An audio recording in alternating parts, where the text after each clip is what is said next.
Pour quiconque est créateur ou entrepreneur, il y a un actif numérique qui vaut bien plus que tous les abonnés du monde. C'est sa liste d'emails. On va décortiquer ça ensemble, étape par étape, en se basant sur les conseils de vrais experts du numérique. Alors, ces conseils, ils ne sortent pas de nulle part. Ils viennent d'un programme super pointu, le Digital 60 Summer Bootcamp, qui forme la prochaine génération de leaders du numérique en Afrique. Donc là, on parle de concret, de choses qui ont été testées et qui marchent sur le terrain. Allez, on plonge direct dans le vif du sujet. Le point de départ, c'est un problème que beaucoup de créateurs et d'entrepreneurs connaissent par cœur, le fameux piège des réseaux sociaux. C'est la question qu'on se pose tous, non? On a des milliers, peut-être même des millions d'abonnés, et on se dit « c'est bon, ça suffit ». Mais est-ce que ça suffit vraiment? Gardons bien cette question en tête parce qu'elle est absolument centrale. Et la réponse, elle est là, sous nos yeux, c'est l'image parfaite. D'un côté, les réseaux sociaux. Imaginez, c'est comme être locataire. C'est un terrain loué. Les règles peuvent changer du jour au lendemain, sans qu'on ait notre mot à dire. Un petit changement d'algorithme, un bannissement, et hop, tout peut s'écrouler. Et de l'autre côté, on a la liste d'emails. Et ça, c'est notre terrain à nous. On est propriétaire, on a le contrôle total. C'est un vrai actif qui dure, une connexion directe. Toute la différence, elle est là, le contrôle. Bon, on a vu le problème. Passons maintenant à la solution.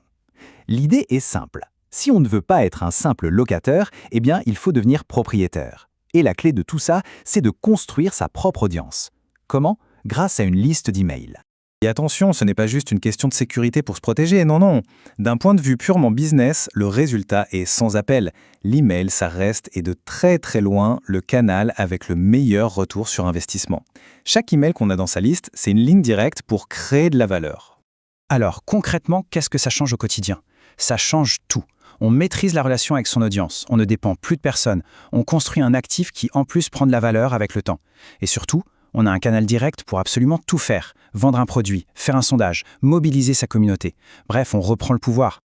Ok, maintenant on a bien compris le pourquoi, c'est clair. Passons donc au comment. On va voir une méthode toute simple, vraiment actionnable, un petit système en 4 étapes pour mettre tout ça en musique. Alors, quels sont ces 4 piliers? Premièrement, il y a l'offre. C'est le petit cadeau de valeur qu'on donne en échange de l'email. Ensuite, il faut la page. C'est la porte d'entrée. Il faut qu'elle soit super simple et claire. Troisième élément, le moteur. C'est l'outil technique qui va tout gérer en coulisses. Et enfin, le 4e pilier, c'est la poignée de main. Ce premier email de bienvenue, hyper important pour démarrer la relation sur de bonnes bases. Et cette fameuse offre, ce cadeau, qu'est-ce que ça peut être? Franchement, les possibilités sont quasi infinies.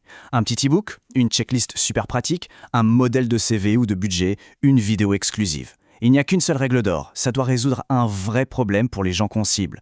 Si on leur apporte une solution concrète, tout de suite, l'échange se fait super naturellement. Alors je sais, tout ça, ça peut faire un peu peur, ça peut paraître technique, mais en réalité, il y a des outils hyper accessibles pour démarrer, même quand on n'a pas un centime à investir. Regardez, pour vraiment commencer de zéro, pas besoin de sortir la carte de crédit. Google Forms, c'est 100% gratuit et c'est parfait pour faire ses premiers pas. Après, quand on veut passer à la vitesse supérieure, des outils comme MailerLite ou Convertit proposent des versions gratuites déjà très très puissantes. Le plus important, c'est de commencer simple, avec un outil qui correspond à nos besoins maintenant. Bon, pour conclure, essayons de prendre un peu de hauteur. Parce qu'au fond, le but, ce n'est pas juste de collectionner des adresses email comme des timbres. Non, le but, c'est de construire un véritable actif numérique sur le long terme. Alors, si on devait retenir que 4 choses de tout ça, ce serait quoi? D'abord, une liste d'emails, c'est notre propriété. On est chez nous. Point numéro 2, on commence simple. Les outils gratuits existent, il faut en profiter. Troisièmement, l'offre doit résoudre un vrai problème. Et enfin, le plus important de tous, il faut entretenir cette relation. Donner de la valeur encore et toujours. Et on va finir sur une citation qui résume parfaitement l'état d'esprit. Construis ta communauté avant d'avoir quelque chose à vendre. Quand tu seras prêt, elle sera là. Voilà. Il ne s'agit pas de transactions à court terme, il s'agit de construire de la confiance. La vraie question au final, c'est quelle valeur on peut commencer à apporter dès aujourd'hui.